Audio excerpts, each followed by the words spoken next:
Çıktı. Kim çıktı? Həbsdən çıktı. Arzum ləqəbli TikToker həbsdən çıktı.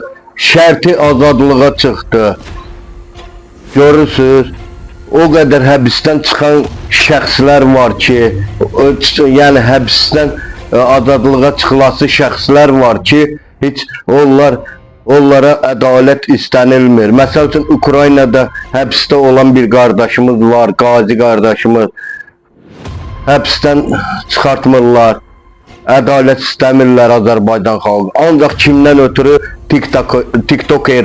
TikTokerlərdən ötürü, nə bilim, şovmenlərdən ötürü. Bir sözlə ki, şərt azadlığa buraxılıb, Arzum ləqəbli 999 TikToker həbsdən azad edilib. Sizlər də fikirlərinizi yazarsınız. Şahmar Salman YouTube kanalına abunə olmayanlar abunə olsunlar.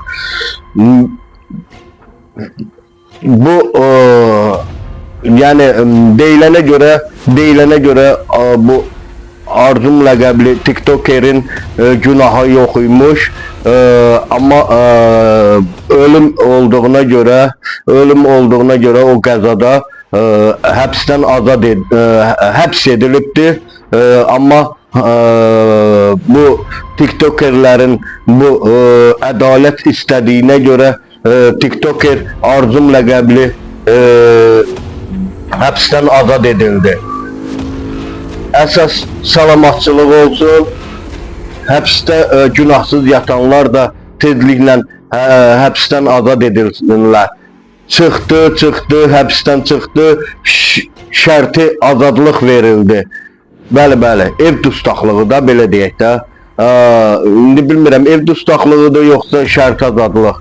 Bir dənə də bir söz deyim ki, mənim canlı yayımlarımda kim gəlib söyüş yazırsa, deməli üzlərinə o qədər söyüş deyilib ki, üzlərinə o qədər söyüşlər yağdırılıb ki, gəlib canlı yayımlarda, tək mənim canlı yayımda yox, hər bir şəxsin canlı yayımında bax belə pis söyüşlər yazırlar canlı yayımlarda. Özlərindən xəbəri olmayanlardır, özlərinə bir sözlə ki, üzləri tüpür cəhili olanlardır, bir sözlə. Əzizlərim, gözəl dəyərli izləyicilər, fikirlərinizi şərh bölümündə yazarsınız. Bu paylaşıma dəyər verən dəyərli izləyicilərimiz var olsun. Salamlayıram yaxşıları, yaxşılar bizim ürəyimizdir.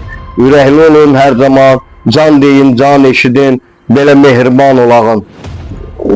Bütövlüyümüz həmişə belə əla olsun. Sağ olun, salamat qalın. Bu da belə bir paylaşım.